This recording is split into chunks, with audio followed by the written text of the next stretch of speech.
Hey everyone, welcome back to Road to Mastery with Castlevania Symphony of the Night. Sorry if I sound a little different, it seems I'm starting to get a little sick, but we'll be okay. Anyways, to our video at hand, today we're doing Rusty Duel. Defeating Doppelganger 10 with the Red Rust Blade, damageless, no MP or heart usage, and no talisman. Although again, as with the last one, I'm not sure how you get a talisman this early. Our strategy against this guy involves us staying crouched most of the time. When we attack, we're going to go ahead and move forward and then crouch and attack, as the Red Rust has a chance to make you freeze, which I guess is it simulating that you have tetanus or whatever from a rusty sword. I'm not quite sure.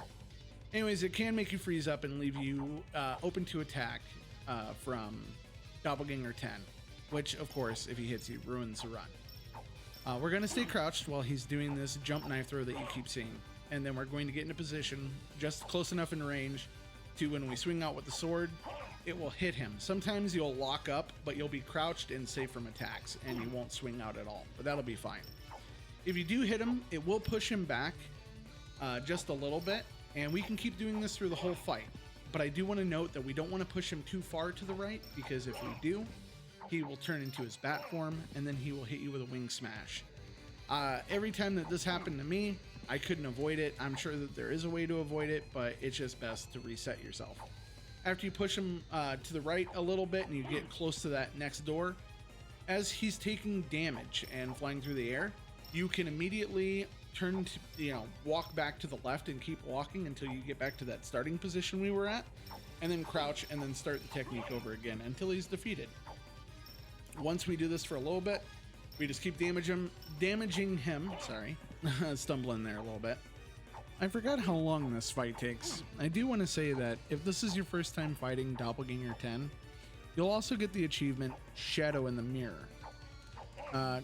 Be ready to strap in for this fight, as it can take a little while, as the Red Rust is such a terrible weapon, and it doesn't do much damage.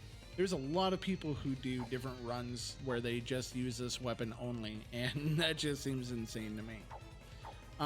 I do want to say that this can take a couple of passes to finally beat Doppelganger. While we're waiting for me to conclude this fight, I do want to plug that I'm willing to do other retro games by request. I have no shortage of the different games that I want to play, so let me know. And I think here we come to the final pass, and bang. After that, you should have the achievement Rusty Duel. Congratulations. I want to say thanks again for coming out and checking out this guide. Please feel free to go and watch all the other ones. We have more coming along the way as well. Same YouTube shenanigans as always, like follow, comment, blah, blah, blah, blah, subscribe. Yeah, you get the gist. Everybody says it. I'm not going to cram it down your throat.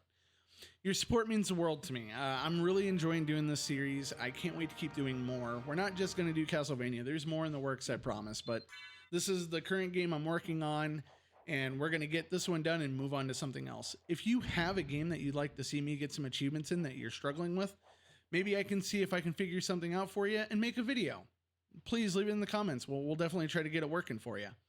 Anyways, enough of all that. Join me in the next video where we take on the achievement Dancing Water. We'll see you then.